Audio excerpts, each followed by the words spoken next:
Hello friends, welcome to the class. आज से हम लोग स्टार्ट कर रहे हैं बेटा आप लोगों के लिए जेई 2026 के लिए मेंस और एडवांस के मैथ्स की जर्नी। इस जर्नी में होगा क्या क्या उस चीज़ की जानकारी मैं आपसे बता देता हूँ पहले ही। हम लोग पूरा सिलेबस जेई 2026 के लिए कंप्लीट करेंगे अपने मैथ्स का रिगार्डिंग टू और मेंस एंड एडवांस। मेंस भी पूरी कराई जाएगी, एडवांस भी पूरी कराई जाएगी यहीं पर ही। ठीक, अगर आप लोगों का साथ अच्छा मिलता रहा तो हम लोग बहुत ही बेहतरीन ढंग से जेई मेंस और जेई एडवांस क्रैक करेंगे, बहुत ही अच्छी रैंक से क्रैक करेंगे। साथ देना आपकी जिम्मेदारी है, प्लान पूरा हमारा एग्जीक्यूट करना मेरी जिम्मेदारी है। तो चलिए आज से हम लोग स्टार्ट कर रहे हैं अपने सबसे पहले मेन टॉपिक की तरफ, वो है अपना बेसिक मैथमेटिक्स। कौन सा टॉपिक है अपना? Basic mathematics. देखा होगा बेसिक मैथमेटिक्स में बहुत से लोग कराते क्या है, आप लोगों को सिर्फ इनइक्वलिटी करा दिया, आप लोगों को सिर्फ लॉगरिथमिक पढ़ा दिया, बस उसके बाद कुछ भी नहीं पढ़ाते हैं वो लोग। सिर्फ इनइक्वलिटी पढ़ा देते हैं और लॉग पढ़ा देते हैं, बाद को कहते हैं बेसिक मैथमेटिक्स हो गई। लेकिन ऐसा नहीं होता है। बेसिक मैथमेटिक्स मैं आपको कराऊंगा इन 3 स्लॉट्स में। जो आपको 3 स्लॉट्स दिख रहे हैं, इन 3 स्लॉट्स में हम लोग क्या करेंगे, बेसिक मैथमेटिक्स की पूरी प्रिपरेशन करेंगे। और यही नहीं, इन 3 स्लॉट्स में जो बेसिक मैथमेटिक्स हम लोग कवर करेंगे, इसमें क्वेश्चंस भी कराएंगे, इसमें डीपीपी मिलेंगी और इसमें क्लास टेस्ट भी आप लोगों को करना पड़ेगा। ठीक, तो आज से हम लोग स्टार्ट करेंगे fundamental of mathematics. Fundamental of mathematics में हम लोगों ने सबसे पहला जो स्लॉट लिया है वो लिया है set, interval, Cartesian product, algebra of set, Venn diagram, उनके एग्जाम्पल्स का। ठीक, सेकंड हमने स्लॉट लिया है, हम लोगों ने जो स्लॉट लिया है सेकंड वाला, वो लिया अपना नंबर थ्योरी, डिविजिबिलिटी रूल और अपने इंडिसेस और सर्ट्स जो भी पढ़ने हैं वो पढ़ेंगे। पॉलिनोमियल्स पढ़ेंगे जो आप लोग 10th क्लास में जो भी मैट्रिकुलेशन तक पढ़ के आए वो पढ़ेंगे। सिस्टमैटिक इक्वेशंस पढ़ेंगे, कैसे इक्वेशंस को सॉल्व करते हैं, क्योंकि ये सब हेल्प करेंगे हमको आगे अपने एडवांस के लिए। बिकॉज एडवांस अगर आप देखते हैं, कोई भी टॉपिक अगर देखें एडवांस का, तो एडवांस का कोई भी टॉपिक इंडिविजुअल कभी भी नहीं आता है। ये हमेशा इंटीग्रेटेड टॉपिक ही पूछते हैं। एडवांस में जब भी पूछते हैं, जेईई एडवांस में वो पूछते हैं हमेशा इंटीग्रेटेड टॉपिक हैं। तो हम लोगों को भी इंटीग्रेटेड अप्रोच ही अपनानी पड़ेगी, क्योंकि एडवांस में अगर कोई क्वेश्चन पूछा जाता है तो वो कई सारे चैप्टर्स से रिलेटेड होता है, और वो चैप्टर्स क्या हैं, वो कैसे इन्वॉल्व होंगे, वो सारी चीज़ें हम लोग बताएंगे। इसी चैनल पे बने रहिएगा, हर चीज़ का ब्रीफ एक्सप्लेनेशन दिया जाएगा, उसमें कोई प्रॉब्लम नहीं होगी आपको। ठीक, उसके बाद सेकंड स्लॉट में हम लोग थे पॉलिनोमियल्स पढ़ेंगे, क्वाड्रेटिक इक्वेशंस पढ़ेंगे। ये क्वाड्रेटिक इक्वेशन सिर्फ और सिर्फ ऊपर ऊपर से पढ़ी जाएगी, ये टेंशन मत लीजिए, क्योंकि कॉम्प्लेक्स में क्वाड्रेटिक दोबारा आएगी। nth पॉलिनोमियल वाली हम लोग पढ़ेंगे, प्रॉब्लम उसमें कुछ नहीं, सब लोग मतलब सब चीज़ ही पढ़ी जाएगी। रेशियो प्रोपोर्शन पढ़ाया जाएगा जो आप लोगों को कभी नहीं पढ़ाया जाता है। ट्रायंगल पढ़ाया जाएगा, क्वाड्रिलेटरल पढ़ाया जाएगा, सर्कल पढ़ाया जाएगा, इनइक्वालिटी पढ़ी जाएगी, लॉगरिथमिक पढ़ाया जाएगा और मिसलिनियस इनइक्वालिटी पढ़ाई जाएगी।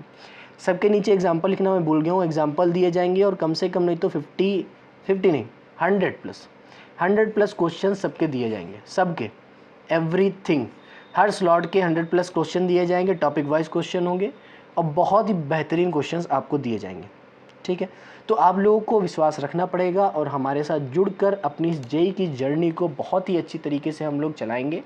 और यही नहीं कि यही हम लोग पढ़ाएंगे, हम बहुत ही अच्छी तरीके से अगर आप लोगों ने साथ दिया तो हम लोग, अगर आपके भाई लोग कोई भी ओलंपियाड की तैयारी कर रहे हैं तो उसको भी कराने का प्रयास करेंगे। लेकिन आप लोगों का साथ हमें चाहिए होगा, कि बिना आप लोगों के साथ के हम लोग ये कुछ ही कर ही नहीं सकते। आप लोगों का साथ चाहिए। तो मेरी रिक्वेस्ट है आपसे कि अगर आप इस चैनल पर नए हैं तो प्लीज़ चैनल को लाइक, शेयर और सब्सक्राइब करना ना भूलिए, जिससे हम लोग जो सिर्फ़ और सिर्फ इस कंटेंट को डाल रहे हैं बहुत ही बेहतरीन तरीके से, इतनी मेहनत लग रही है, उसमें मेहनत जाए ना हो बेटे। तो आपसे रिक्वेस्ट है कि लाइक से सब्सक्राइब करना ना भूलें। स्टार्ट करते हैं आज का अपना टॉपिक। पहले स्लॉट की तरफ चलेंगे, सेट, इंटरवल, ये सब जो सेट का टॉपिक है आप लोगों ने पढ़ा ही होगा। ये फर्स्ट ईयर में अपने हैं, 10वीं के बाद जो भी अपना सिलेबस आता है अपने बोर्ड्स के लिए, जो भी आता है अपने स्कूल्स एग्ज़ाम के लिए, स्कूल का जो भी बोर्ड्स होता है उसमें सेट का एक चैप्टर होता है। लेकिन उतना डीप हम लोग नहीं पढ़ेंगे, हम लोग सेट पढ़ेंगे। सेट में जो जो इम्पॉर्टेंट टर्म आए हैं जो हमको बेसिक मैथमेटिक्स में पढ़ने चाहिए वो हम लोग पढ़ेंगे। उसके बाद अपनी फिर से जर्नी स्टार्ट करते जाएंगे। क्लासेस थोड़ी लंबी से ही चलेंगी, आप लोग ये मत सोचिएगा लंबी क्लासेस नहीं लेंगे, लंबी क्लासेस ही चलेंगी। और रेगुलरली इस क्लास को आपको रोज़ डेली देखना है। अगर डेली बेसिस पे देखेंगे तभी मैं समझ पाऊँगा कि आप, मतलब मैं जान पाऊँगा कि हाँ आप पढ़ रहे हैं। अगर डेली बेसिस पे आप नहीं देखेंगे, क्वेश्चंस नहीं करेंगे, डीपीपीज नहीं करेंगे, क्लास टेस्ट नहीं करेंगे, तो फिर ये प्रॉब्लम हो जाएगी आपकी। तो फिर आप बहुत ही पीछे हो जाएंगे, बहुत ज़्यादा पीछे हो जाएंगे, थोड़े बहुत नहीं बहुत ज़्यादा पीछे हो जाएंगे और भी बच्चों से। तो चलिए स्टार्ट करते बिना किसी समय को ज़ाया किए हुए। क्या कहता है हमारे पास पहला टॉपिक? सबसे पहले हम लोग स्टार्ट करेंगे सेट। ये होता क्या है अपने पास सेट? सेट कैसे हम लिखते हैं, क्या चीज़ है? सबसे पहली बात है हमें अगर मैथ्स को समझना है, सबसे पहली बात है, सबसे पहले मैं बताता हूँ मैथ्स होती क्या। मैथ्स पता ही है कैलकुलेशन पर डिपेंड होती है, छोटी सी एक चीज़ है, एक ऐसा सब्जेक्ट जो सिर्फ और सिर्फ कैलकुलेशन पर डिपेंड होता है, तो उसे ही हम लोग मैथ्स का दर्जा दे देखते हैं। ये एक ऐसी साइंस है जो सिर्फ और सिर्फ एक ऐसे मेथड पे है जो एक डिस्क्रीट और एक ब्यूटीफुल मैनर में लिखी गई है, एक डिस्क्रीट और ब्यूटीफुल मैनर में लिखी गई है। तो सबसे पहली बात, मैथ्स को अगर हमें पढ़ना है तो हमें सबसे पहले आना चाहिए कलेक्शन, क्योंकि विदाउट कलेक्शन हम कभी भी मैथ्स को नहीं पढ़ सकते हैं। तुमसे कहा गया नंबर कहा एक के पास कोई और है, एक के पास कोई और है, एक के पास कोई और है। हमने कहा नहीं सर, हम ऐसा नहीं पढ़ पाएंगे, हमको कलेक्ट करके दो, कलेक्शन बनाओ, छोटा सा कलेक्शन बनाओगे, वैसे ही हम जान जाएंगे ये क्या बन जाएगा, कोई ना कोई एक चीज़ आ गई है। उस कलेक्शन में हम कोई ना कोई रिसर्च कर सकते हैं, उस कलेक्शन में हम कोई ना कोई एग्जीक्यूशन कर सकते हैं, किसी ऑपरेशन का, किसी मैथमेटिकल ऑपरेशन का, एनीथिंग। तो कलेक्शन चाहिए सर, कलेक्शन दो। तो उसी कलेक्शन को ही कहा जाता है बेटा सेट्स, उसे ही कलेक्शन को कहा जाता है बेटा सेट्स कहा जाता है। ठीक, क्या होता है? A well defined collection of, बहुत ही बेहतरीन ढंग से पढ़ेंगे हम लोग, a well defined collection of. तो ये हमारे पास क्या होता है बेटे? ये हमारे पास एक वेल डिफाइंड कलेक्शन होता है, बहुत ही अच्छा कलेक्शन होता है, of distinct object. Distinct object का जो हमारे पास वेल डिफाइंड कलेक्शन होगा उसे ही हम लोग क्या बोलेंगे बेटे? सेट को बोला जाएगा। उसी कलेक्शन को हम लोग क्या बोलेंगे? सेट ही बोलेंगे। देखिए इस कलेक्शन में, इस जो चीज़ में हम लोगों ने बहुत ही अच्छे तरीके से सेट में पढ़ेंगे इसको, बट मैं अभी इस टाइम थोड़ा सा मैं बता देता हूँ कि इस डेफिनीशन में जो दो टर्म आए हैं, इस डेफिनीशन में जो दो टर्म आए हैं, उन दो टर्म की मीनिंग क्या है, बहुत ही इंपॉर्टेंट है वो दो टर्म्स। और वो दो टर्म्स हैं क्या, मैं यहाँ पे डिनोट कर देता हूँ। एक है अपना वेल डिफाइंड, इस टर्म को भूलना ही नहीं है, और दूसरी कंडीशन है डिस्टिंक्ट ऑब्जेक्ट। जब भी ऐसी कोई कंडीशन आ जाती है जिसमें हम लोग डिस्टिंक्ट ऑब्जेक्ट, पहली बात तो कलेक्शन करना है। कलेक्शन किसका करना है? जिसको हम वेल डिफाइंड कर सकें, जिसकी डेफिनीशन कोई हम रख सकें, उसको हम वेल डिफाइंड बोलेंगे। ठीक, दूसरी बात, और हमें लेना है, जो भी कलेक्शन लेना है वो लेना है डिस्टिंक्ट ऑब्जेक्ट का ही। तो जो भी कलेक्शन यहाँ पे लेना है वो कैसा लेना है? वेल डिफाइंड लेना है, और वो भी कैसे कलेक्शन लेने हैं? जो डिस्टिंक्ट ऑब्जेक्ट रखते हो। ठीक, तो वो कलेक्शन हमारे पास क्या हो जाएगा बेटा? सेट को रिप्रेजेंट करेगा। एग्जाम्पल के तौर पे मैंने यहाँ पे लिख दिया है, let us suppose that here we have example, कि अब ये बताओ कलेक्शन है या नहीं। The collection of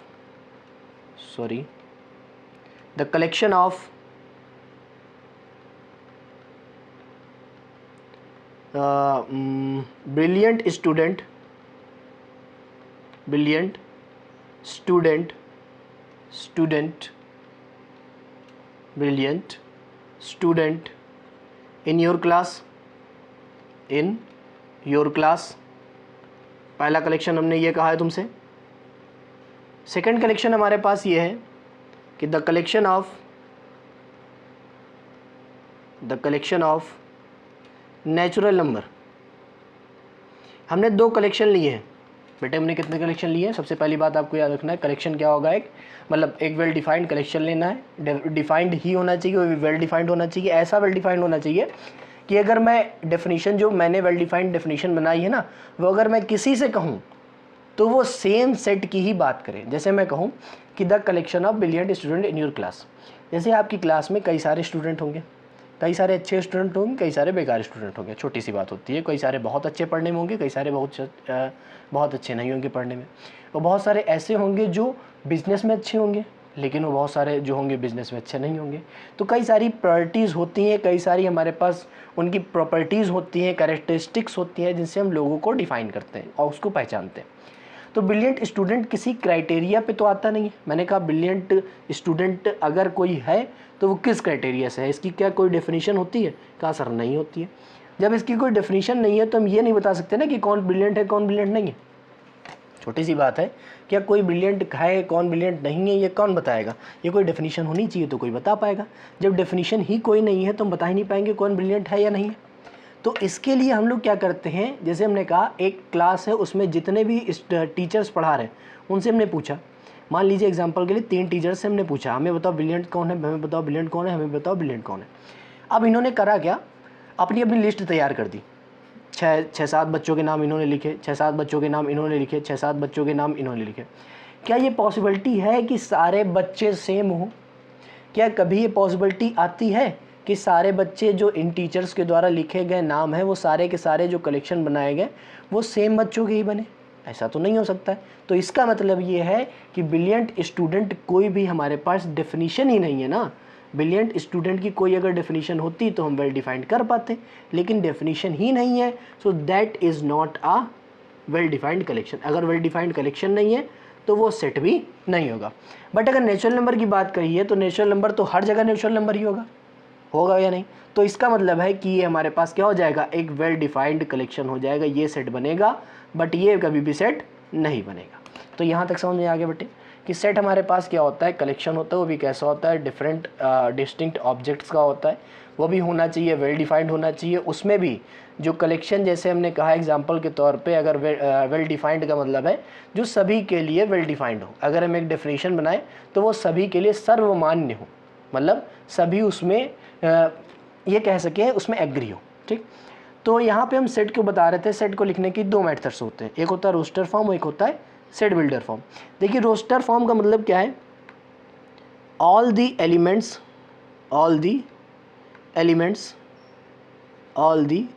elements in sets are written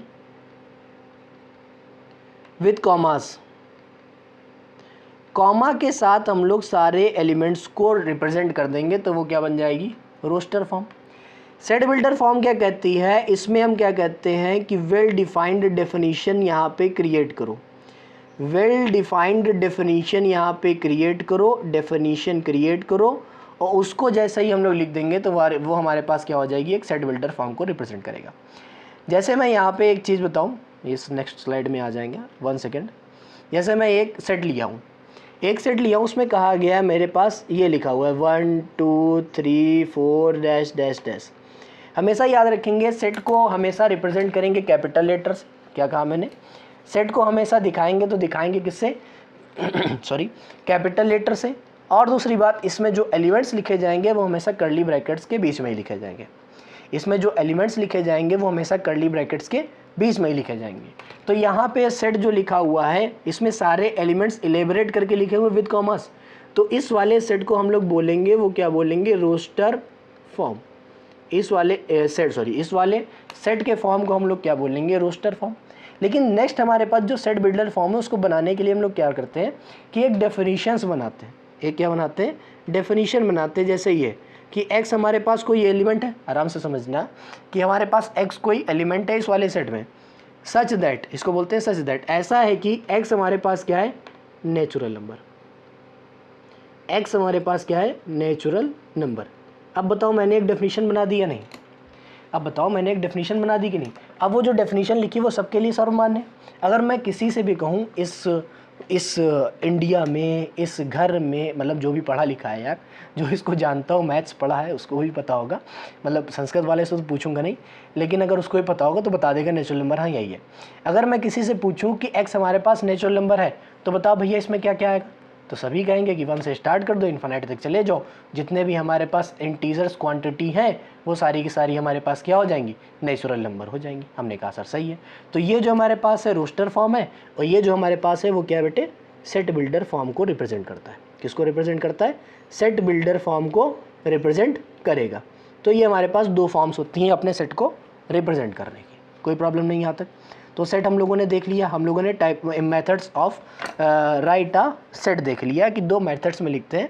पहला मेथड है रोस्टर फॉर्म, दूसरा मेथड है सेट बिल्डर फॉर्म। नेक्स्ट हमारे पास अपने पास टॉपिक आता है, उसको बोलते हैं टाइप्स ऑफ सेट। नेक्स्ट हमारे पास जो टॉपिक आता है उसको बोलते हैं हम लोग types of set.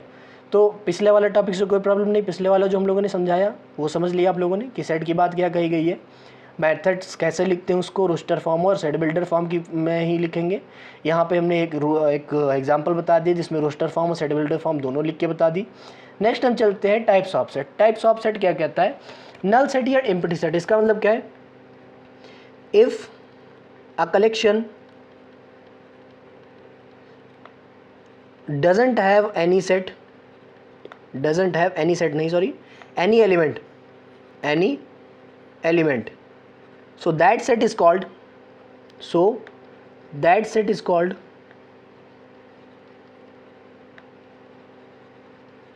empty set or null set. So that set is called empty set or null set. ये हमारे पास भाई डिफिनीशन हो जाती है अपने नल सेट या एम्प्टी सेट के लिए। पहले दोबारा फिर से समझ लेते हैं, थोड़ा राइटिंग डिस्टर्ब हो गई है, सही से लिखने का प्रयास करूँगा। एक ऐसा कलेक्शन जिसमें कोई भी एलिमेंट लाई ना करें, तो उस वाले सेट को हम लोग क्या बोलते हैं, एम्प्टी सेट या फिर बोलते हैं क्या, नल सेट। ऐसा कलेक्शन जिसमें कोई भी एलिमेंट लाई नहीं करता है उसको हम लोग क्या बोलते हैं, एम्प्टी सेट या फिर बोलते हैं नल सेट। ठीक, तो कैसे लिखते हैं इसको बताता हूँ मैं, देखिए आराम से, बहुत अच्छी बात है। एग्जाम्पल के तौर पर हमने कहा एग्जाम्पल में कि ए हमारे पास कोई सेट है, लेकिन वो ऐसा है कि एक्स हमारे पास ऐसे एलिमेंट्स आएंगे, एलिमेंट्स कैसे आएंगे, एक्स टाइप के आएंगे, such that x square less than zero for all x is member of R. ये सिंबल्स में भी बता देता हूँ, ये जो साइन है उल्टा ए की तरह, इसको बोलते हैं फॉर ऑल। जो आता जाएगा मैं बताता जाऊँगा, ये सारे सेट्स में फिर से आएंगे, इसको बोलते हैं बिलोंग्स टू या फिर मेंबर ऑफ, बिलोंग्स टू। तो x belongs to r, x कहाँ पे बिलोंग कर रहा है, r में। r तो पता ही है बेटे सेट ऑफ रियल नंबर होता है, इतना तो आपको पता ही है। सेट ऑफ रियल नंबर क्या होते हैं, माइनस इन्फिनाइट से प्लस इन्फिनाइट की तरफ हमारे पास जितने भी नंबर्स होते हैं वो सेट ऑफ रियल नंबर होंगे। ठीक, मतलब जितने भी नंबर्स होंगे वो रियल नंबर को रिप्रेजेंट करेंगे। तो हमारे पास कहा गया है सेट में हमें x ऐसे लेने हैं जिनका स्क्वायर निगेटिव आता हो। लेस देन जीरो का मतलब क्या होता है बेटे, निगेटिव ही तो होता है। क्या किसी भी नंबर का स्क्वायर निगेटिव होगा? इस दुनिया में कोई ऐसा नंबर है जिसका स्क्वायर निगेटिव होता है? हाँ होता है, कॉम्प्लेक्स का होता है। रियल की बात कर रही ना, नहीं होता है ना। तो इसका मतलब क्या है, ए बराबर लिख दो। तो इसका मतलब क्या है, ए ऐसा कोई एलिमेंट ही नहीं बनाएगा। तो इसी एलिमेंट को हम लोग बोलते क्या है, इसी को बोल देते हैं एम्प्टी सेट, और वो रिप्रेजेंट होता है इस ग्रीक लेटर से। ये फाई नहीं है बेटे, ये मैं बात मतलब बार बार बताऊंगा कि ये फाई नहीं है, ग्रीक लेटर है जो रिप्रेजेंट करेगा अपने किसको, नल सेट या एम्प्टी सेट को। जो रिप्रेजेंट करेगा नल सेट या फिर एम्प्टी सेट को, ये हमारे पास रिप्रेजेंट करेगा नल सेट या फिर एम्प्टी सेट को। तो ये हमारे पास नल सेट था या फिर एम्प्टी सेट था। नेक्स्ट सेट आता है हमारे पास, if the collection have only one element.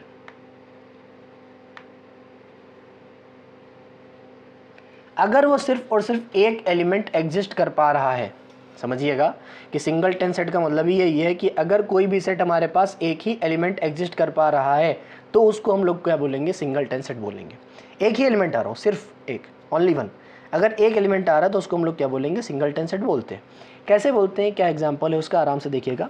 एक एग्जाम्पल मैंने लिया यहाँ पे, एक कैपिटल ए सेट है जिसको हमने नाम दे दिया एक्स, और यहाँ लिख दिया x is a even prime integer या फिर नंबर। ये बहुत ही फेमस एग्जांपल है, इसको याद भी रखिएगा। प्राइम नंबर्स क्या होते हैं, दोबारा बता देता हूँ मैं, आप लोगों को तो याद ही होने चाहिए। प्राइम नंबर्स क्या होते हैं, जिनके पास दो फैक्टर्स होते हैं ओनली, या तो वो नंबर हो, या तो खुद नंबर हो, या तो वन हो। ठीक, उसमें नंबर्स क्या क्या आते होते हैं, 2 आता है, 3 आता है, 5 आता है, 7 आता है, 11 आता है। तो इसमें सिर्फ और सिर्फ एक ही ऐसा प्राइम नंबर है जो इवन है, वो है क्या, 2। तो यहाँ पे एक ही एलिमेंट एग्जिस्ट कर रहा है या नहीं। अब देखना है इस सेट में हमारे पास सिर्फ एक ही एलिमेंट है, तो इस वाले सेट को हम लोग नाम दे देते हैं पर्टिकुलर, इसी सेट को जिसमें एक एलिमेंट लाई करता है उसको हम लोग बोल देते हैं क्या, सिंगलटन सेट। उसको हम लोग क्या बोल देते हैं बेटे, सिंगलटन सेट। तो सिंगलटन सेट का मतलब हमारे पास क्या है कि एक ऐसा सेट जिसके पास सिर्फ और सिर्फ एक ही एलिमेंट हो, तो वो सेट हमारे पास क्या हो जाता है, सिंगलटन सेट हो जाता है। क्या यहाँ तक किसी को कोई परेशानी? अगर कोई भी परेशानी होती है तो प्लीज़ मेरे कमेंट बॉक्स ओपन है आपके लिए, कमेंट बॉक्स में आप कमेंट करके बता सकते हैं, हम आपके इस परेशानी को शॉर्ट आउट करने का प्रयास करेंगे जल्द से जल्द। ठीक, नेक्स्ट हम लोगों के पास एक सेट आता है, नेक्स्ट स्लाइड, लिखा है फाइनाइट सेट। फाइनाइट सेट बताने से पहले, इनफाइनाइट सेट बताने से पहले हम लोग करेंगे क्या, कार्डिनलिटी ऑफ अ सेट। ये क्या होता है कि the number of element in sorry in any set is called the called नहीं यार, is called the cardinality of that set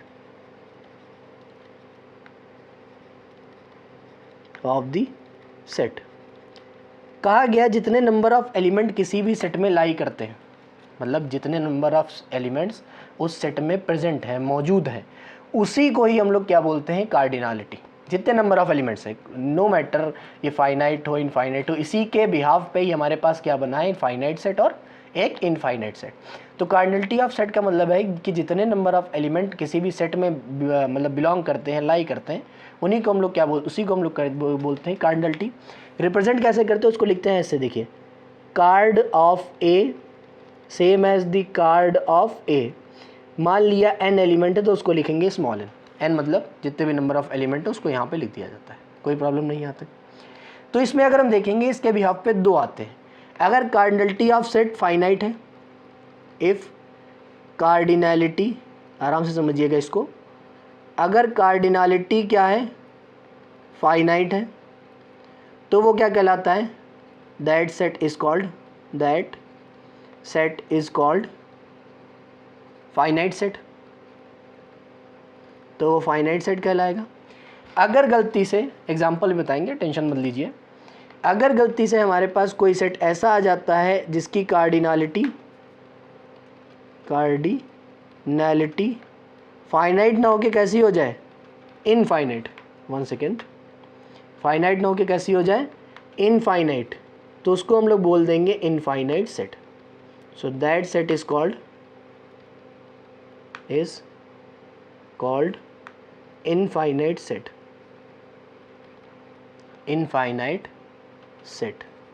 तो वो सेट हमारे पास क्या कहलाता है, इनफाइनाइट सेट ही कहलाता है। कोई प्रॉब्लम यहाँ तक कि हमारे पास, फिर से मैं समझा देता हूँ, एक सेट आता है जिसको हम लोग बोलते हैं, मतलब एक टर्म आता है जिसको हम लोग बोलते हैं cardinality of the set. Cardinality का मतलब है कि उस सेट में जितने एलिमेंट लाई करते हैं उसको हम लोग क्या बोल देते हैं, कार्डिनलिटी बोल देते हैं। और कार्डिनलिटी दो प्रकार की होती है, एक फाइनाइट होती है या फिर इनफाइनाइट होती है। फाइनाइट का मतलब समझ ही रहे, अगर इनफाइनाइट है, 1000, 1500, 2 लाख, 3 लाख, अगर ऐसा कुछ है तो फाइनाइट सेट को रिप्रेजेंट करेगा। अगर कार्डिनलिटी हमारे पास इनफाइनाइट हो जाएगी, मतलब चलती ही जा रही, सेट खत्म ही नहीं हो रहा, एलिमेंट खत्म ही नहीं हो रहे, तो उसको हम लोग क्या बोल देंगे, इनफाइनाइट सेट बोल देंगे। कोई प्रॉब्लम यहाँ तक नहीं।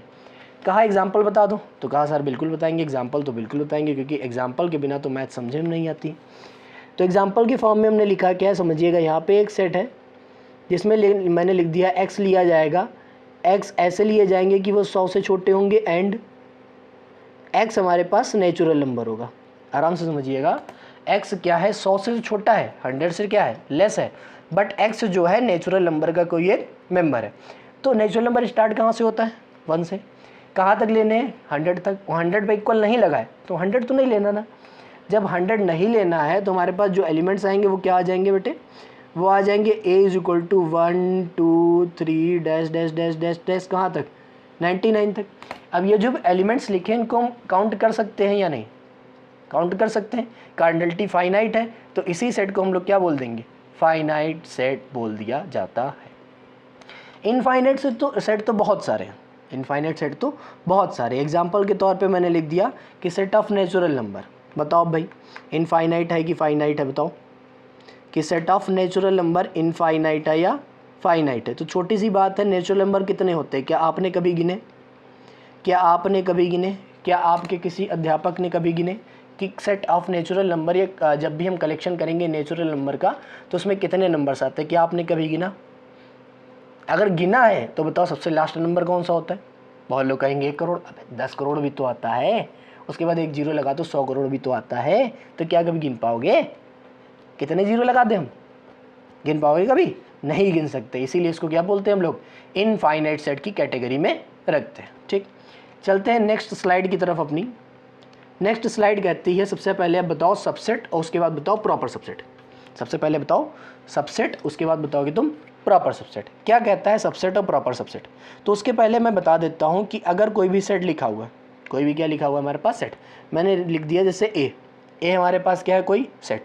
तो इस सेट के में मतलब इस सेट में कई सारे एलिमेंट्स होंगे। एग्जाम्पल के तौर में मैंने यहाँ पे लिख दिया है ए बी एंड सी, हो सकते हैं या नहीं भाई, सेट है तो सेट में कई सारे सब मतलब कई सारे एलिमेंट्स हो सकते हैं, 2 हैं तो 2 एलिमेंट, 3 है तो 3 एलिमेंट, 4 हैं तो 4 एलिमेंट। वो तो सेट पर डिपेंड करेगा कि कौन सा सेट कितने सेट मतलब कितने एलिमेंट्स को ऑक्यूपाई कर रहा है।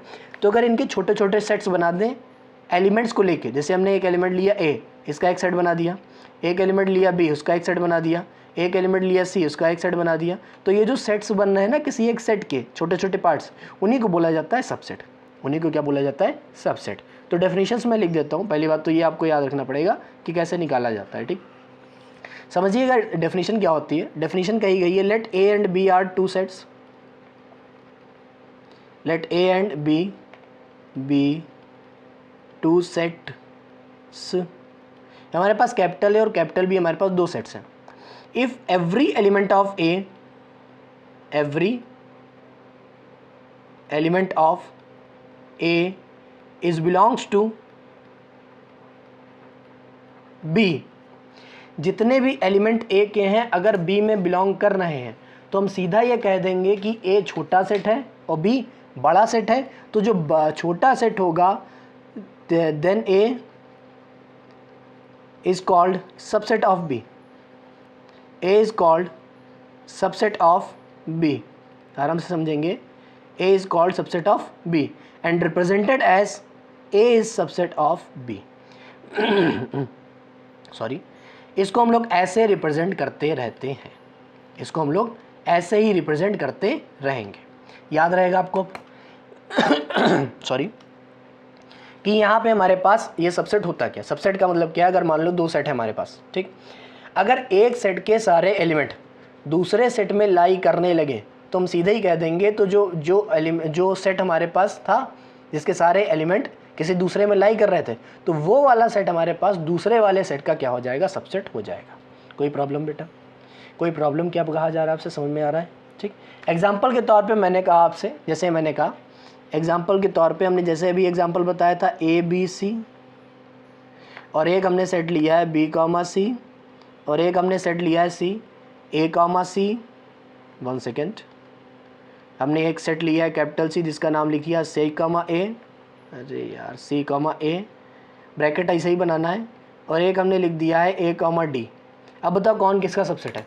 हमने कहा पहले सेट देखो, सेट देखने के बाद देखो छोटे सेट्स कौन से हैं, बड़े सेट की तरफ मत जाओ, छोटे सेट देखो। छोटे सेट देखने के बाद देखना है ऐसा सेट देखना है जिसका एलिमेंट किसी न किसी सेट में लाई करता हो। तो मैंने कहा बी देखो इसमें बी कॉमा सी है, इसमें भी बी कॉमा सी है, इसको हमने लिख दिया बी सबसेट ऑफ ए। सी को देखो सी कॉमा ए यहाँ भी है, सी कॉमा ए यहाँ भी है, तो सी सबसेट ऑफ ए। डी में ए कॉमा डी है, लेकिन यहाँ तो ए कॉमा डी नहीं है ना, तो डी किसी का सबसेट नहीं होगा अभी गिवन रेफरेंस में। मतलब हो तो सकता है किसी और भी सेट का कई सारे सेट बन सकते हैं, लेकिन इस रेफरेंस में कभी भी हमारे पास वो नहीं होगा। ठीक, प्रॉपर सबसेट की बात करते हैं तो समझिएगा sorry, if A be the subset of A be the subset of B but A does not equal to B, ये याद रखेंगे कि कभी भी ए बी के बराबर ना हो, तो उस समय हम लोग क्या कहेंगे कि A should be the proper subset of B. A हमारे पास क्या होगा? प्रॉपर सबसेट होगा किसका? ये हो जाएगा बी का। याद रहेगा, कंडीशन याद रखेंगे, ए बी का तो सबसेट हो, लेकिन ए और बी कभी लेकिन बराबर ना हो, तो हम कह देंगे ए प्रॉपर सबसेट होगा किसका? बी का, तभी ये कंडीशन अप्लाई होगी, अन्यथा नहीं होगी।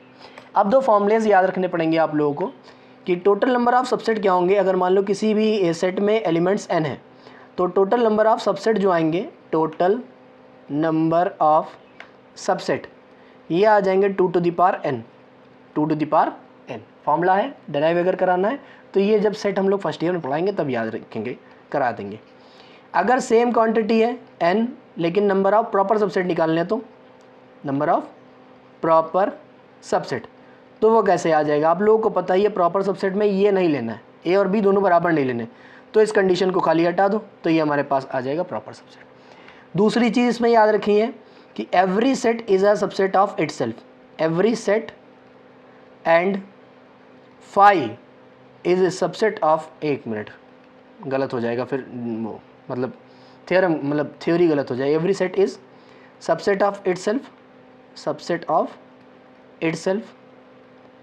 एक और पॉइंट जो हमें लिखाना था वो क्या है, phi is the subset of every set, phi is the subset of every set. Phi सभी सेट का सबसेट होता है। दूसरी बात क्या कही हमने कि अगर मतलब फाई सभी सेट का सबसेट होगा। फाई का मतलब क्या होता है, एम्प्टी सेट। अगर आप लोगों ने नहीं देखा का एकदम से कूद पड़े हो क्या लेक्चर में, शुरुआत से देखा करो यार। ये देखो नल सेट बताया था, एम्प्टी सेट। तो एम्प्टी सेट सभी सेट का क्या होता है, सबसेट होता है, ठीक। और उसके बाद क्या बताया हमने कि जितने भी नंबर ऑफ सबसेट पॉसिबल है उनकी फॉर्मूले होते हैं 2 की पावर n, और जितने number of proper subset formation हो सकती है वो होती है 2 टू द पावर n और -1। पावर में -1 नहीं, 2 टू द पावर n और वहीं -1 एल्जेब्रिक -1, ठीक। तो ये याद रहेगा आप लोगों को। नेक्स्ट चलते हैं अपने अगले टॉपिक की तरफ। नाम आता है यूनिवर्सल सेट। क्या आता है नाम, यूनिवर्सल सेट का नाम आता है। क्या होता है यूनिवर्सल सेट, कैसे निकालते हैं उसको, बहुत ही अच्छे तरीके से समझेंगे। यूनिवर्सल सेट क्या होता है, set containing all possible values या एलिमेंट्स, सीधा मैं लिख सकता हूँ, कोई प्रॉब्लम नहीं है। ऑल पॉसिबल वैल्यूज में इक्वेशन जैसा कोई काम लगने लगता है। ऑल पॉसिबल एलिमेंट्स है, all possible elements which occur in the discussion, which occurs in the relevant discussion, in the relevant discussion, जो भी कहा गया इन द डिस्कशन। जो भी डिस्कशन में हमारे पास यूज़ होने वाले सेट्स हैं उनके सारे एलिमेंट अगर इस सेट में लाई कर रहे हैं तो ये हमारे पास क्या हो जाएगा, universal set. Is called universal set. इसी को हम लोग क्या बोलते हैं, यूनिवर्सल सेट बोलते हैं। दूसरी बात, इसको रिप्रेजेंट करेंगे तो कैपिटल यू से ही करेंगे। इसको जब भी रिप्रेजेंट करना है तो किससे करना है, कैपिटल यू से ही इसको रिप्रेजेंट करेंगे, ठीक। एग्जाम्पल के तौर पे सीधी बात कहें तो जैसे आर की बात करी है, एन की बात करी है, क्यू की बात करी है, क्यू डैश की बात करी। आर रियल नंबर है, एन क्या है, अभी बताया बेटे मैंने। एन क्या होता है, नेचुरल नंबर होता है। क्यू क्या होता है, रैशनल नंबर होता है। क्यू डैश क्या होता है, इररैशनल नंबर होता है। अगर इनके रिस्पेक्ट में हम बात करेंगे तो जो हमारे पास यूनिवर्सल सेट होगा वो क्या होगा बताओ। अगर इन चार का डिस्कशन चल रहा हो तो कहा जाए इन चारों में से यूनिवर्सल सेट कौन सा है, तो जिस भी 3 सेट के एलिमेंट्स एक सेट में लाई करें, जिस भी 3 सेट के एलिमेंट्स एक सेट में लाई करें तो वो हमारे पास क्या हो जाएगा, यूनिवर्सल सेट हो जाएगा। तो हमें पता है रियल नंबर नेचुरल नंबर को भी ऑक्यूपाई करता है, रैशनल नंबर को भी ऑक्यूपाई करेगा और इररैशनल नंबर को भी ऑक्यूपाई करेगा। तो हम ये कह देंगे सीधा ही यहाँ से कि रियल नंबर इज दी इस कॉन्टेक्स्ट की बात चल रही है, हमेशा मत याद रखना बेटे आप लोग।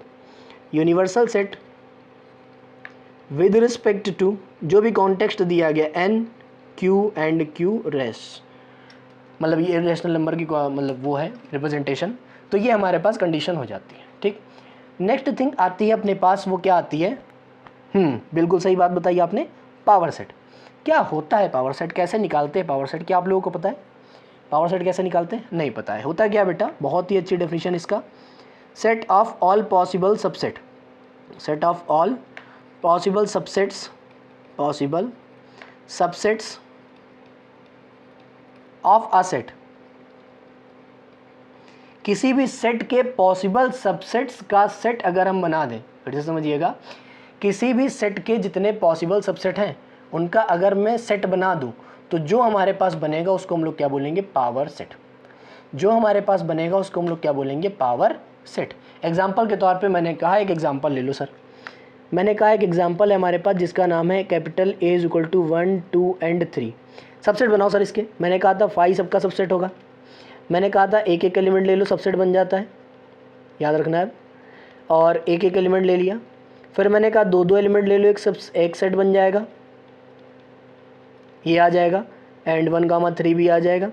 फिर हमने कहा पूरा का पूरा ले लो, every element is the subset of itself. ये क्या लिखा है, एवरी एलिमेंट नहीं, every set is the subset of itself, ये लिखा था कि नहीं। इसका मतलब ये जितने पॉसिबल सबसेट्स हैं 2 2 4 2 6 2 8, इनका अगर मैं सेट बना दूं तो ये पावर सेट बन जाएगा with respect to the given set. ये हमारे पास क्या होता है, पावर सेट होता है, याद रहेगा। ये हमारे पास क्या होता है, पावर सेट होता है। ठीक, पावर सेट क्या होता है, set of all possible subsets is called power set. ये हमारे पास पावर सेट हो जाता है। ठीक, दूसरी बात अगर हम कहें तो ये इसमें पावर सेट में एलिमेंट्स क्या हैं, सबसेट्स। किसी भी सेट के जितने सबसेट्स हैं वही पावर सेट के एलिमेंट होते हैं। तो बस यहीं से एक और हमारे पास फॉर्मूला आ जाता है कि इफ़ अगर हमारे पास एक n कार्डिनलिटी का कोई भी सेट है तो उसके जो नंबर ऑफ मतलब कार्डिनलिटी अगर हम PA की पूछें, पावर सेट की पूछें, तो वो कितनी होगी 2 to the power n। तो ये फॉर्मूला आप लोगों को याद रखना पड़ेगा। अभी ये फॉर्मूले हम लोग बेसिक मैथमेटिक्स में है, तो बेसिक मैथमेटिक्स जो फंडामेंटल है उसमें हम लोग ऐसे ही कर रहे हैं, लेकिन जब हम लोग सेट की बात करेंगे तो सेट में पूरा इलेबोरेट करके पढ़ा जाएगा। ठीक, तो ये हमारे पास टाइप्स ऑफ सेट कुछ हो जाते हैं। एक और सेट होता है जिसको हम लोग बोलते हैं कॉम्प्लीमेंट सेट। वो हम लोग करेंगे किसमें, वो हम लोग करेंगे अलजेब्रा ऑफ सेट्स में। ठीक, तो अलजेब्रा ऑफ सेट्स जब चालू करेंगे, अभी तो आने वाला, हाँ अलजेब्रा ऑफ सेट्स आ गया है बस, उसके बाद इक्वालिटी ऑफ सेट और कुछ क्वेश्चंस।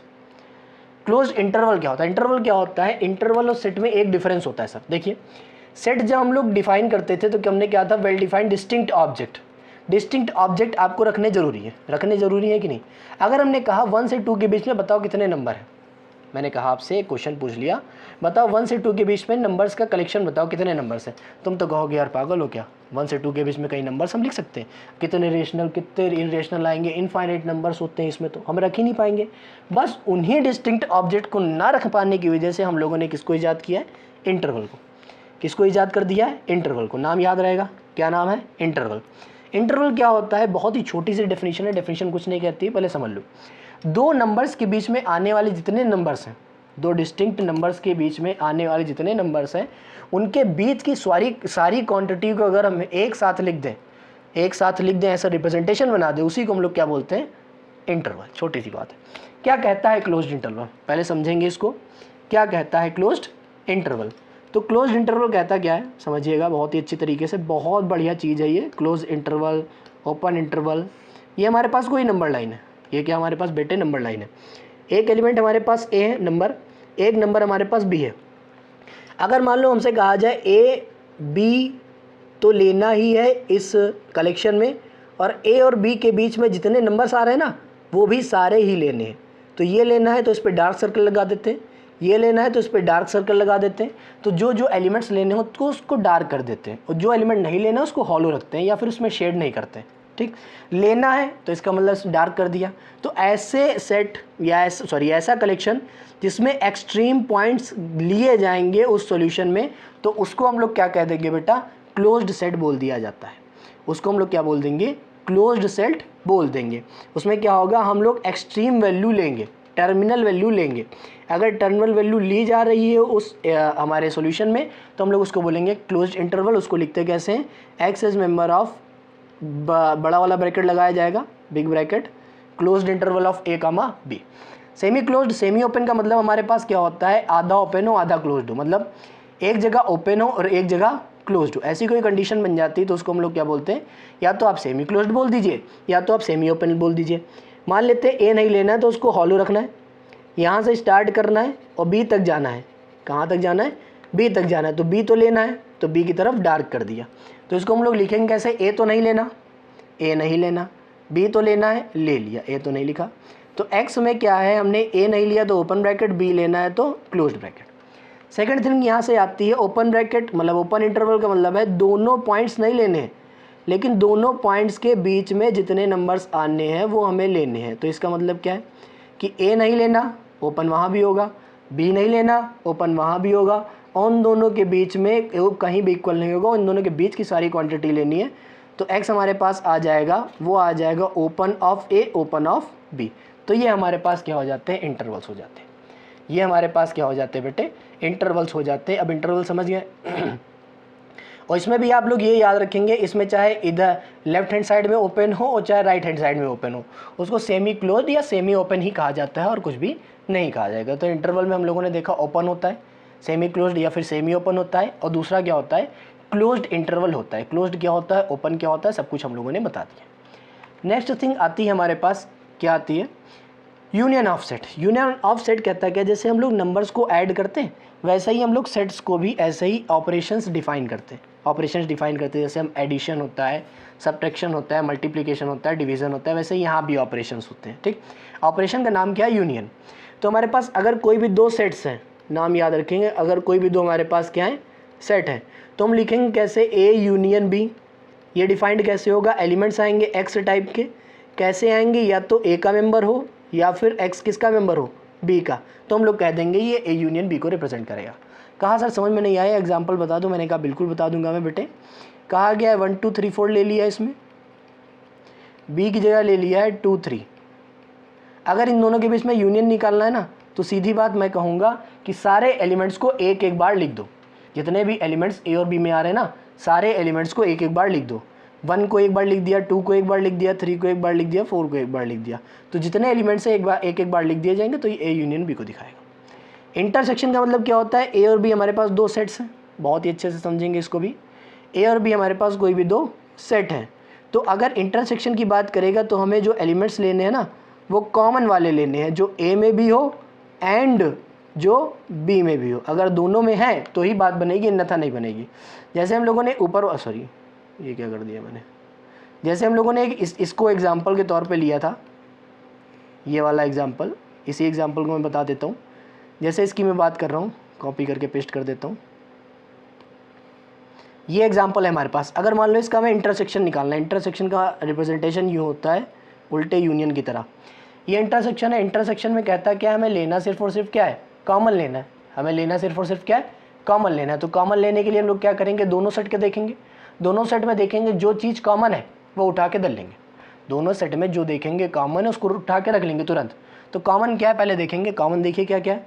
2 दिख रहा है इसमें भी, 2 दिख रहा है इसमें भी, 3 दिख रहा है इसमें भी, 3 दिख रहा है इसमें भी। तो 2, 3 इसका हमारे पास आंसर हो जाएगा। कोई प्रॉब्लम? तो हमें जो याद रखना है वो चीज़ मैं ब्रैकेट में लिख देता हूँ। ये डेफिनेशन आपको याद रखनी कि ए यूनियन बी बराबर किसके होता है? ए एंड और बी एंड नहीं सॉरी इंटरसेक्शन किसके बराबर होगा? ए एंड बी के। ये डेफिनेशन आपको याद रखनी। नेक्स्ट स्लाइड की तरफ चलते हैं। डिफरेंस क्या होता है? डिफरेंस कहता है अगर हमारे पास ए माइनस बी निकालना है तो इसमें ऐसे एलिमेंट्स आएंगे जो ए के तो होंगे बट बी के नहीं होंगे। बी वाले सेट का कोई भी एलिमेंट नहीं लेना है बट ए के सारे एलिमेंट लेना है। बी वाले सेट का कोई भी एलिमेंट नहीं लेना है बट ए वाले सेट के सारे एलिमेंट लेने हैं। देखते हैं, छोटी सी बात, कॉपी किया, सेम सवाल, निकालना क्या है? ए माइनस बी। ए वाले तो सारे लेने लेकिन बी के नहीं लेने। ए के अगर सारे ले लिए, मान लो लिख लिया 1 2 3 4, बी के नहीं लेने। बी के में क्या है? 2, 3। तो 2 नहीं लेना, 3 ले लेना, बात खत्म। क्या ले लेना? 2 नहीं लेना और 3 नहीं लेना। तो हमारे पास आंसर हो जाएगा 1, 4, खत्म। कॉम्प्लीमेंट कब आता है? कॉम्प्लीमेंट आता है यूनिवर्सल सेट के रिस्पेक्ट में, याद रखना है। कॉम्प्लीमेंट कब आता है? कॉम्प्लीमेंट आता है यूनिवर्सल सेट के रिस्पेक्ट में। तो वो आता कैसे? जैसे हम लोगों ने डिफरेंस यहाँ डिफाइंड किया, तो a to the power c से लिखते हैं इसको। ये होता है यूनिवर्सल सेट माइनस का a। तो इसका मतलब एलिमेंट्स कहाँ से आएंगे? x आएंगे। x कहाँ से आएगा? यूनिवर्सल सेट से आएगा। बट x कहाँ का नहीं होना चाहिए? a का नहीं होना चाहिए।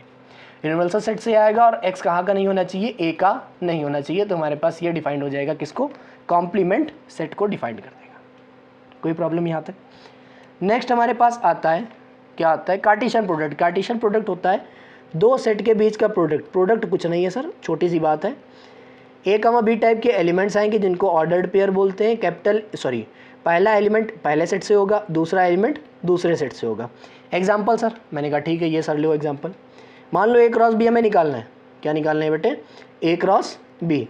तो निकालने के लिए हम लोग क्या करेंगे? ए लेंगे और बी के रिस्पेक्ट में लिखते जाएंगे। पहला एलिमेंट लिया, दोनों को लिख लो, 1, 2 1, 3। 2 लिया है, 2, 2 और 2, 3। 3 लिया है, 3, 2 3, 3।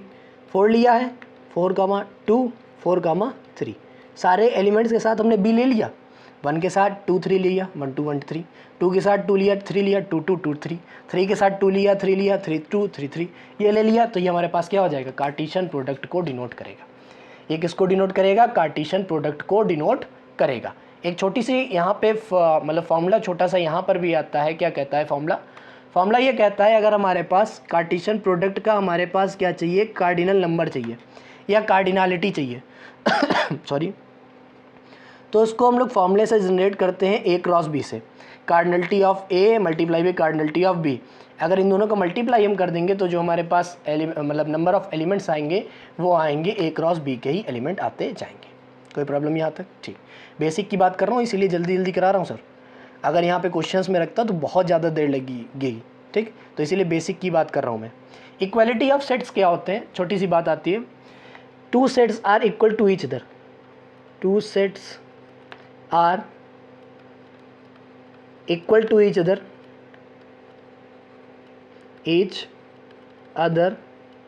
if they have same elements in its roster form,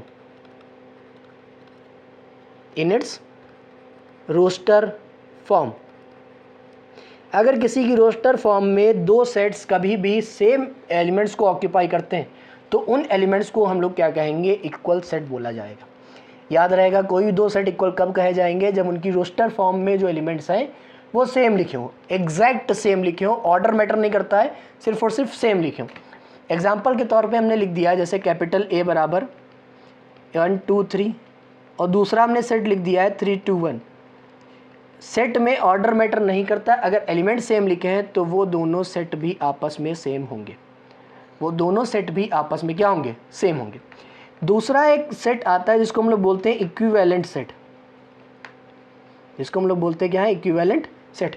equivalent set क्या होता है? एक ऐसा सेट जिसमें नंबर ऑफ एलिमेंट सेम हो। याद रखेंगे क्या बोला हमने अभी ऊपर वाले में? क्या बोला था? एलिमेंट्स सेम हो, एग्जैक्ट एलिमेंट लिखो। यहाँ कहा गया नंबर ऑफ एलिमेंट सेम हो। कब क्या सेम हो? Number of elements, number of elements अगर सेम है तो कह देंगे ये कैसे हैं? इक्विवेलेंट। एग्जाम्पल के लिए कैपिटल ए ले लिया है ए बी सी और कैपिटल बी ले लिया है 1 2 3, इसमें भी 3 एलिमेंट, इसमें भी 3 एलिमेंट, तो हम कह देंगे ए और बी हमारे पास क्या है? इक्विवेलेंट सेट होंगे। इक्वल सेट का मतलब सेम एलिमेंट, इक्विवेलेंट का मतलब नंबर ऑफ एलिमेंट सेम होने चाहिए। कोई दिक्कत? अगर कोई प्रॉब्लम है तो आप प्लीज़ कमेंट बॉक्स में कमेंट करके बता दीजिए, मैं जल्द से जल्द उसको शॉर्ट आउट करने का प्रयास करूँगा। नेक्स्ट हमारे पास क्वेश्चंस आ जाते हैं, आराम से देखिए, बहुत ही बेहतरीन क्वेश्चन है, बहुत ही बेहतरीन। देखिए हमारे पास क्या गया, इसको रोस्टर फॉर्म में चेंज करना है। पहला क्वेश्चन कहा गया एक्स ना ही प्राइम हो ना ही कंपोजिट हो। प्राइम और कंपोजिट दोनों कौन से नहीं होते हैं? 1, ना ही प्राइम होता है ना कंपोजिट होता है, याद होगा आपको। प्राइम नंबर और कंपोजिट नंबर, प्राइम नंबर का मतलब है जिसके पास दो फैक्टर्स हों, 1 और खुद नंबर, और कंपोजिट का मतलब है जिसके पास मोर देन 2 फैक्टर हो। तो 1 के पास दोनों ही क्राइटेरिया लाई नहीं करता है, तो 1 एक ऐसा एलिमेंट है जो नहीं लाई करेगा, तो ये कलेक्शन बन जाएगा। और ये कलेक्शन कैसा है? सिंगलटन सेट को डिनोट कर रहा है। ये कलेक्शन कैसा है? सिंगलटन सेट को डिनोट कर रहा है। अभी अभी इवन प्राइम नंबर बताया था सिंगलटन सेट के लिए, तो 2 आ जाएगा। कहा गया ऐसे नंबर्स लेने 2 से डिविजिबल हो, नेचुरल नंबर होने चाहिए, 10 से क्या होना चाहिए? छोटा। आराम समझो, एक्स कोई एलिमेंट है 10 से छोटा है, नेचुरल नंबर है और वो डिविजिबल है 2 से। नेचुरल नंबर 1 से स्टार्ट होते हैं, 2 2 से डिविजिबल है, 4 है, 6 है, 8 है, ख़त्म। इसके हमें ये रियल रूट्स निकालने इस वाली इक्वेशन की, तो यहाँ पे हम लोगों को लगाना पड़ेगा बेटे अपना फैक्टराइजेशन फॉर्मूला। 10th में आप लोग पढ़ के आए हैं। अगर इसको सॉल्व करेंगे तो x बराबर -1 रखो, देखो कितना आएगा? -1 का क्यूब, -1 का स्क्वायर और -1 और ये +6 = 0। 0 आ रहा कि नहीं? 0 बराबर 0 आ रहा है, इसका मतलब x + 1 इसका फैक्टर है। तो x + 1 जब इसका फैक्टर बनेगा तो मल्टीप्लाई किससे कराऊँ मैं? x² से। x³ आ गया, देखो पहला टर्म। फिर x + 1 आएगा, यहाँ पे कितना आ रहा है बेटे? x² प्लस का, तो यहाँ कर दो माइनस का 5x, यहाँ माइनस का 5x है तो यहाँ पे लेना है, तो ये ले लिया 6x + 1। तो एक्सप्रेशन हमारे पास बन गया x + 1 और दूसरे ब्रैकेट में आ गया x² - 5x + 6। 6 को तोड़ के +5 लाना है, 6 को तोड़ना है और प्लस क्या लाना? 5। तो छोटी सी बात है यार, 6 को तोड़ के +5 लाना, तो x - 3 और x - 2। एलिमेंट्स क्या क्या आएंगे? 0 के बराबर करेंगे, -1 2 और 3, तो इसमें एलिमेंट्स आ जाएंगे -1 2 और 3। ये हमारे पास आंसर हो जाएगा। कोई प्रॉब्लम? इसको हमने लिख दिया। नेक्स्ट हमारे पास लिखा हुआ है, इसको चेंज करो भैया सेट बिल्डर फॉर्म में। अब बताओ मुझे, 0 आ रहा, 2 आ रहा, समथिंग आ रहा, मैं इसको ऐसे लिख सकता हूँ, x लेने, x ऐसे लेने हैं कि 2n के बराबर है। 2 के मल्टीपल हैं सारे या नहीं? 2 के मल्टीपल है सारे या नहीं? बट यहाँ पे एक कंडीशन आ गई, 0 आ रहा, तो हमने लिख दिया कोई बात नहीं, n हमारे पास क्या होना चाहिए? होल नंबर होना चाहिए, तो वो हमारे पास रिप्रेजेंट करेगा इस वाले सेट को। 1 3 5 हमारे पास ऑड नंबर है, हमने लिख दिया x हमारे पास होना चाहिए 2n - 1 और n बराबर 1 से, तो नेचुरल नंबर रख दिया है, नेचुरल नंबर। n बराबर 1 रखो तो 1 आएगा, n बराबर 2 रखो 3 आएगा, 3 रखो तो 5 आएगा। नेक्स्ट में देखते हैं न्यूमरेटर डिनोमिनेटर से एक छोटा है या डिनोमिनेटर न्यूमरेटर से एक बड़ा है, तो इसको लिख देंगे x लेने हैं, x लेना है n/n+1 और जहाँ पे n होना चाहिए होल नंबर, तो ये आ जाएगा होल नहीं नेचुरल नंबर, ये आ जाएगा इसका रोस्टर फॉर्म। तो यहाँ पे ये टॉपिक ख़त्म होता है और यहाँ पे इस क्वेश्चन ख़त्म हो गए और यहाँ पे इसको हमने रोस्टर फॉर्म में चेंज किया है, इसको चेंज किया था सेट बिल्डर फॉर्म में। एक बार रिवाइज कर लेते। सबसे पहले बताया गया फंडामेंटल में, सबसे पहले पढ़ेंगे सेट। सेट क्या होता है कि वेल डिफाइंड कलेक्शन है किसी भी डिस्टिंक्ट ऑब्जेक्ट का। अगर डिफाइंड कलेक्शन ले लेते हैं तो वो क्या डिफाइन करता है, सेट को। एग्जाम्पल बता दिया है कि कौन सेट होगा कौन सा सेट नहीं होगा। दो मेथड होते हैं लिखने के, एक रोस्टर फॉर्म एक set builder form. Roster form में सारे एलिमेंट लिखेंगे, सेट बिल्डर फॉर्म में डेफिनेशन लिखी जाएगी। नेक्स्ट में बताया रोस्टर और सेट बिल्डर में क्या डिफरेंस है। टाइप्स ऑफ सेट में नल आता है, सिंगलटन आता है। नल का मतलब कोई भी एलिमेंट नहीं होगा, सिंगलटन का मतलब एक एलिमेंट होगा। फाइनाइट इनफाइनाइट डिपेंड करता है कार्डिनलिटी पे। कार्डिनलिटी क्या होती है, नंबर ऑफ एलिमेंट सेट में जितने होंगे वही उसकी कार्डिनलिटी। कार्डिनलिटी अगर फाइनाइट है तो फाइनाइट सेट, कार्डिनलिटी अगर इनफाइनाइट है तो इनफाइनाइट सेट। सबसेट क्या होता है, अगर किसी भी सेट के सारे एलिमेंट किसी दूसरे सेट में लाई होने लगे तो वो जो सेट है ना वो दूसरे सेट का हमारे पास सबसेट हो जाता है। प्रॉपर सेट में सेट के बराबर नहीं होना चाहिए। यूनिवर्सल सेट बताया, पावर सेट बताया है, close interval, open interval, semi closed. Union में सभी कुछ उठा लेने हैं, इंटरसेक्शन में सिर्फ कॉमन लेना है। डिफरेंस में पहले वाले सेट के एलिमेंट लेने हैं लेकिन दूसरे वाले सेट के एलिमेंट नहीं लेने। कॉम्प्लीमेंट यूनिवर्सल सेट के रिस्पेक्ट में ही लिया जाएगा। कार्टेशियन प्रोडक्ट में लेना है ऐसा प्रोडक्ट जिसमें पहला जो ऑर्डर पेयर आएंगे उसमें पहला एलिमेंट पहले सेट का होगा, दूसरा एलिमेंट दूसरे सेट का होगा। और हम लोगों ने इक्वल सेट देख लिया, दोनों सेट इक्वल तभी होंगे जब दोनों के एलिमेंट सेम हो। इक्विवेलेंट सेट तब होंगे जब दोनों के नंबर ऑफ एलिमेंट्स सेम हो। और तो यहाँ पे एग्जांपल्स देखें, रोस्टर फॉर्म बनाना और यहाँ पे बनाना है सेट बिल्डर फॉर्म। तो आज के लिए हम लोग इतना ही रखते हैं। आज हम लोग जब वीडियोस अपलोड करेंगे तो कुछ देर बाद यहाँ पे इसी के डिस्क्रिप्शन बॉक्स में डीपीपी या फिर क्वेश्चंस हम लोग अपलोड कर देंगे, वहाँ से आप लोग देख सकते हैं, डीपीपी लगा लेंगे या क्वेश्चंस लगा लेंगे। तो मिलते हैं अगली क्लास में, तब तक के लिए गुड बाय।